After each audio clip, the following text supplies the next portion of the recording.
I've got some new gear that I'm testing out, and I'm going back to something I had completely swore off and said I would never use again. I'm about to open this up, show you everything that I'm packing for the next 6 days of desert adventure. So right here is everything I'm gonna need for a 6-day packrafting and backpacking trip through the canyons of Escalante and Lake Powell. Now, most of you on my channel are probably more into backpacking than packrafting. Well, this video is still really about backpacking. I have some new gear with me. I also have some gear that I swore off in the past, and there's some stuff that I'm really excited to talk about. First, let's just get it out of the way and talk about packrafting specifically. So this is an inflatable boat, and I'm gonna be literally throwing this into my Hyperlight Southwest 5500, but it's the Hyperlight backpack that I swore off. I said I'd never use it again. However, I'm coming back to it because this backpack is actually the one backpack that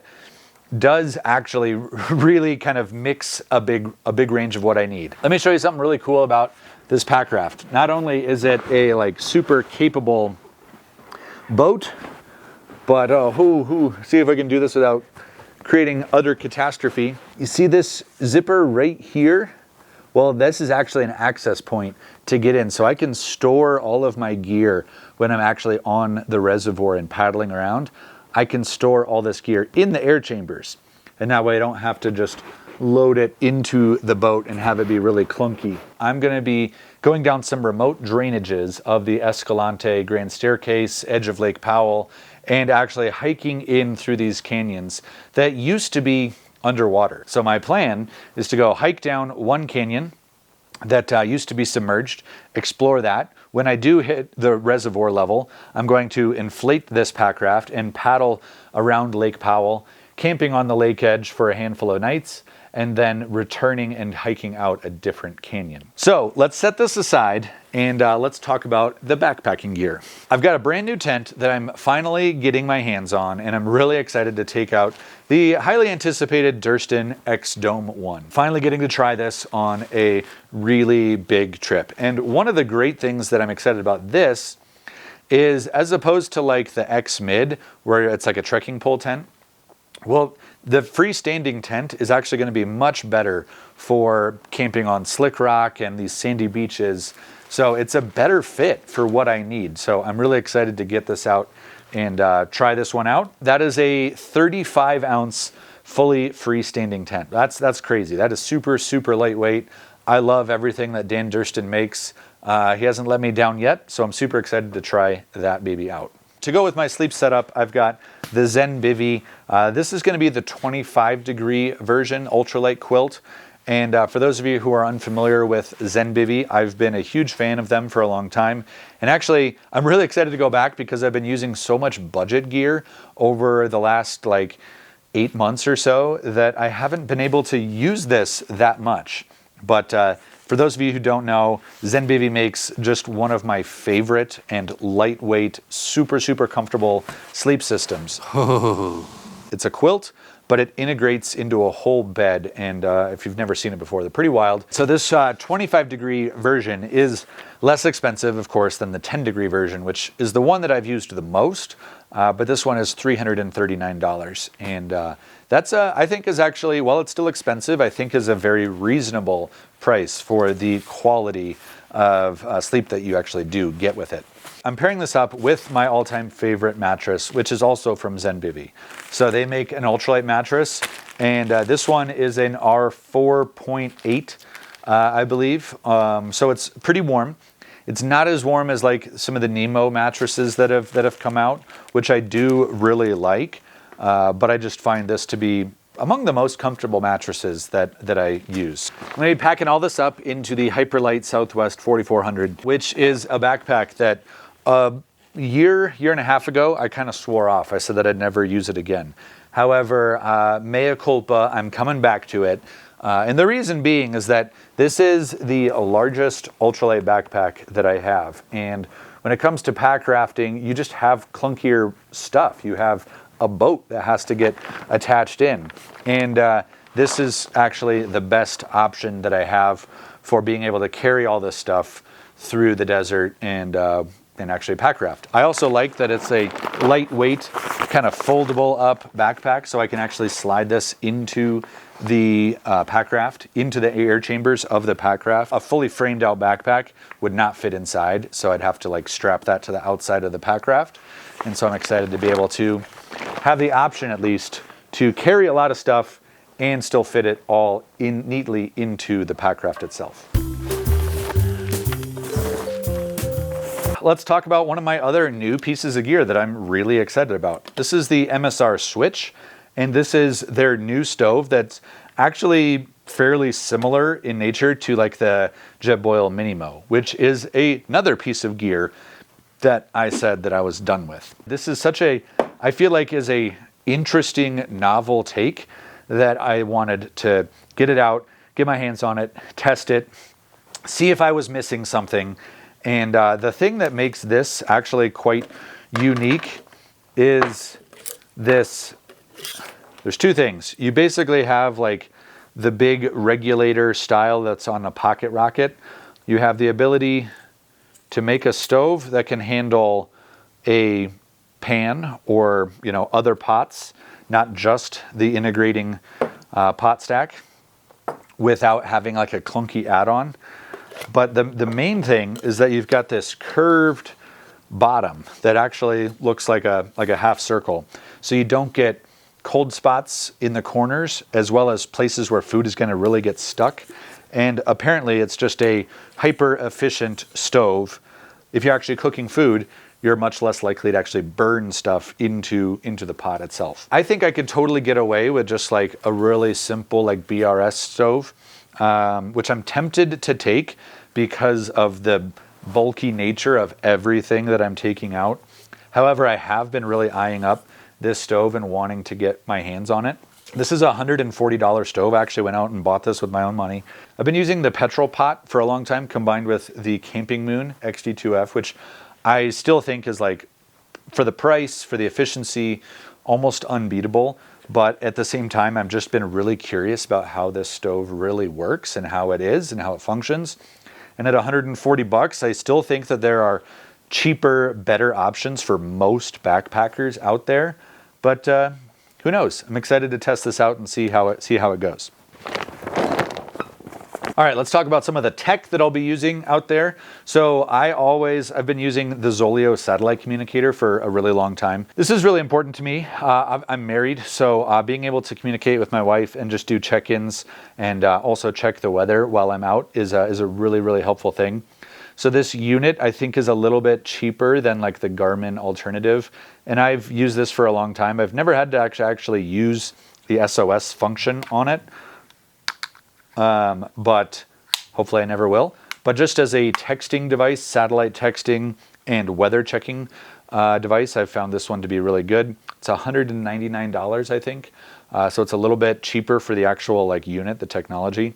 And then the service itself is also, I think, a little bit cheaper than the Garmin's version. The downside is that it doesn't integrate nicely with like a map function that like the Garmin does. So that's, I think, where the Garmin is probably better. But for those of you who just need communication, the Zoleo is pretty awesome. So I'll definitely be taking this bad boy. For my headlamp, I'm going to be taking the Nightcore NU33. I typically take the NU25, which is a really lightweight alternative to this one. But the reason why I want this one is it's a little bit bigger, of course, but that just means it will hold a battery charge for longer. So I'll be able to get more nights of use out of this, and also it has a brighter beam in case I need to do any sort of night hiking or navigation. So for a big 6-day trip, I think that having a headlamp with a little bit more capability is important. So that's why I'm taking the NU33 over the NU25. Now I'll also be doing something I don't often do, but I will be taking a big hefty power brick. This is the Anker 537, which has a battery capacity of 4,800 milliamp hours. So the reason why I'm taking this particular one is I'm going to be needing to charge my phone. I'm going to possibly need to charge my headlamp, as well as maybe some camera batteries. So I don't normally backpack with any power bank, let alone one that's this bulky. But I did want to be able to have the ability to charge an assortment of electronics. And I will be putting that guy over here for now. I'll tell you about that later. So one other gadget that I do like to have with me is this Govee thermometer. It's a super lightweight. I think it weighs about 1 ounce. I like being able to tell the temperature, especially as I do gear testing. I like being able to know what temperatures I'm hitting, and if I feel uncomfortable, if I feel cold, then I can actually know like, oh, it was 34 degrees out or whatever it was, which also I think is a really helpful thing for other backpackers out there. When you have a thermometer with you, one of the benefits is that you yourself can become better equipped to know what decisions you want to make. So like what level, how much clothing you want to take, how much sleep gear, like the bigger sleeping bag, the bigger, warmer sleeping bag, because you will know like, oh, I was cold when it got down to 25 degrees. So my 15-degree sleeping bag, maybe I need to do some things that make me more comfortable in the future. So I do think that it's great for your own data to be able to kind of test and know what's going on. So these are cheap. I think this was like 13, 14 bucks on Amazon, and I like having this with me on all my backpacking trips here. I'll be taking this pouch, which also I want to give a shout out and a kudos to my buddy Devin, aka Backcountry Exposure. He recently got his shop to be carried by Garage Grown Gear, which is a online retailer that sells a lot of like smaller independent brands. So good job, Devin. This is one of my favorite little bags. I've been using this for a really long time, and now you can get your own quite easily on Garage Grown Gear. Got a few other fun things that I'll be taking. Rehydration pouch in here, which I think is really helpful to have. I've got my Yuko Camp Cup. That's a collapsible. I think it's the best lightweight camp cup. This is $8, maybe $9 on Amazon, so it's hard to beat that. I've got my Yuko also utensil system, which is my favorite. You've got 2 utensils. You've got a knife on here too, and for getting into your food, it's just like the best little thing. And for $8-9 bucks for that as well, it doesn't get any better, I think. Okay, I've also got quite a stash of Element in here. When I'm out and paddling, especially in the desert, I think it's a unique environment. I'm going to be sweating a ton. Some of the water that's out there might not taste all that great. So being able to like add this to a liter or so of water will really make the taste improve. But the most important thing is that I will be replenishing my electrolytes as I'm working out there. Element's been a sponsor on this channel for about a year. And they're sponsoring this video here, so I got to give a shout out and a thank you to them. One of the things that I experience when I'm out in these places is I'll be sweating, I'll be losing my electrolytes, and I'll just feel like junk. I'll feel bad, I'll feel crampy, fatigued, maybe I don't sleep that great. And at the end of the day, if I take one of these, or if I'm throughout the day working and I'm taking these, I definitely feel better. So right now, if you want to try Element for yourself, you can go to the link below at drinkelement.com/erichanson, and Element will throw in a free sample pack with any purchase, which is 8 of Element's most popular flavors. I'm a huge fan of grapefruit, citrus, and raspberry. Those are kind of my main 3 that I have on rotation. And I think if you try them out, you'll love them, but you'll also notice an improvement in how you feel when you're out on your adventures. This is just kind of like my gadget bag. So I also have like a backup lighter in here. I've got like a little add-on, the fire beaner, carabiner, just like a little sparker in case I need to something happens with like my piezo igniter on my stove. All right, let's put all that away. Let's get rid of the fuel canister. I'm going to be taking 2 of those small fuel canisters with me. A few other things for my water. I'm taking the Vecto 2 liter. I've been using the 3 liter, a different version, a different color, which I think is slightly more lightweight, less durable material. And I have noticed that I've been getting like pinprick holes in them. So I'm trying the more durable version, and hopefully that will be what I need. And then I'm pairing that with the Sawyer Squeeze, kind of the classic Sawyer water filter, which this little pairing has become one of my main go-tos. The one that I got was from a gear shop that was 45 bucks, but I think there's an online deal where it pairs the 2 for about 45 bucks, which I think that's a better deal. That's how I'm gonna filter and purify or filter my water. Before I get more to the rest of the stuff here, let's talk a little bit about clothing real quick. So I'm gonna be taking some like shorts that I can swim in, some real lightweight shorts. These are the Outdoor Vitals shorts that super lightweight. I really like these, so I'll probably be doing some swimming. I also regularly take these Fjallraven hiking pants. These are the Keb trousers, which are my all-time favorite hiking pants. I also will be taking this Arcade belt, this super stretchy, great belt that I think is an absolute game changer for me. It makes keeping my pants up much more comfortable than wearing a regular old junky belt. I've got a lot of Outdoor Vitals clothing. I've kind of become a big fan of their apparel.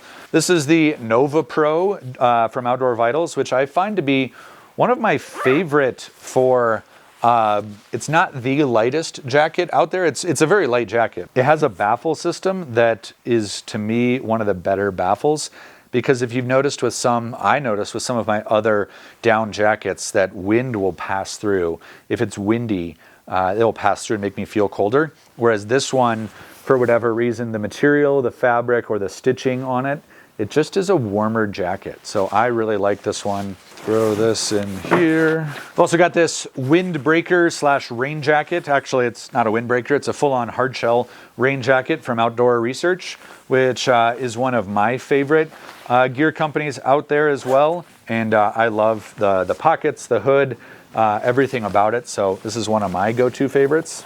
My other critical piece of gear is actually this sun hoodie, which this is the Altitude sun hoodie from Outdoor Vitals as well. Again, big fan of them. This is like $35. It's an amazing deal. I wear this on so many backpacking trips, and it's just my favorite.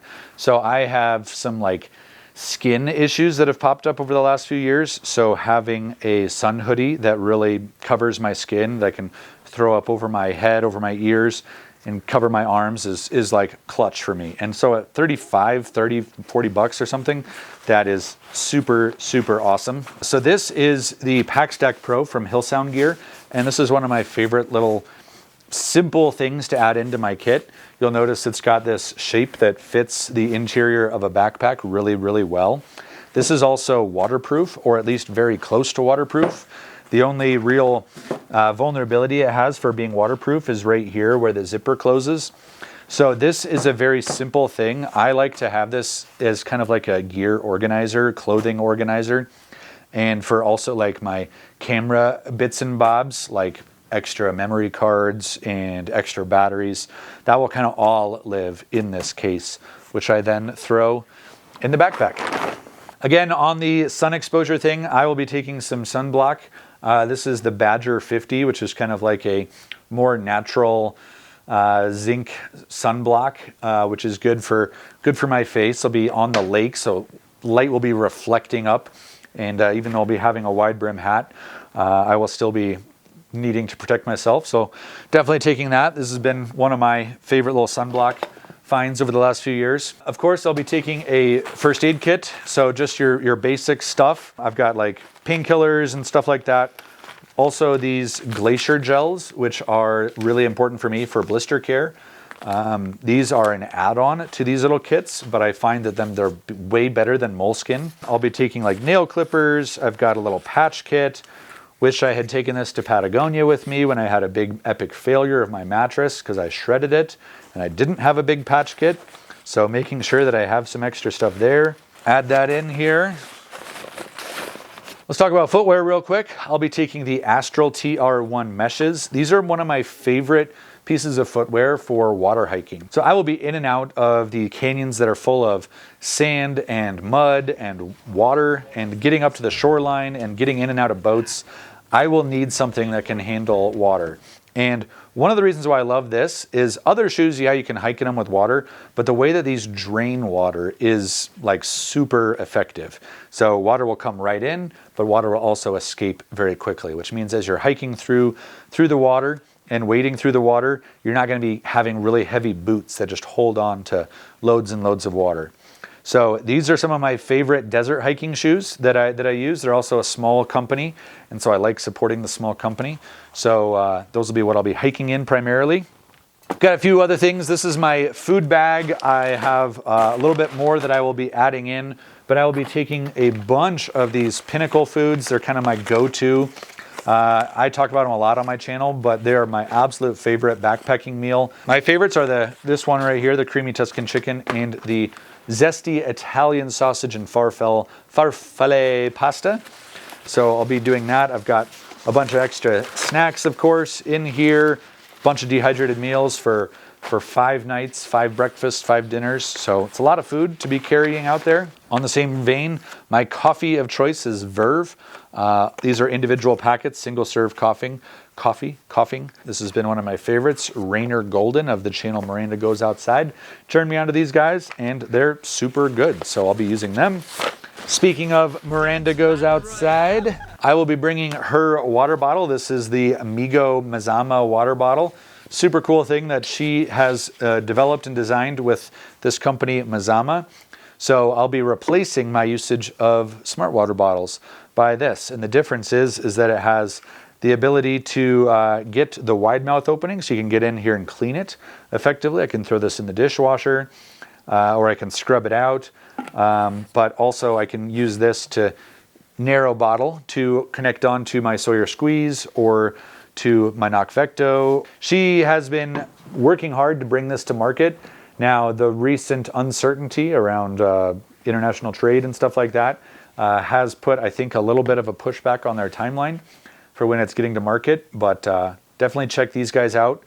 Check out what Miranda's been up to, and I'll be taking this bottle. It's one of my favorite pieces of gear that is also designed by my friend. A few other things. I will be taking this big dry bag. This is also part of my kit from Alpaca, and this will help me keep my sleeping bag dry, my tent dry, just clothes and random things, electronics, as I'm paddling. And this can be filled up and then brought into the tube, the air chambers of the Packraft itself, which is really such a cool design. So I'll be taking that. I will be taking a poop kit with me. So some of the places I will be able to bury my poop, but also a lot of the places I will not be able to. So I've got a little kind of toilet on the go. I will probably have to poop into this bag and carry it out of the canyons with me, depending on where I'm camping. So that is a unique thing, but also got my trowel, my go-to titanium trowel from Vargo. I like having this all contained, so I've got a little pouch from Mystery Ranch back in my Mystery Ranch days. I like to be able to have that kind of self-contained. And of course, I'm going to need to have a paddle. So I've got these Aquabound paddles. These are breakdownable, so I can pack this up much easier. Let's get this loaded up.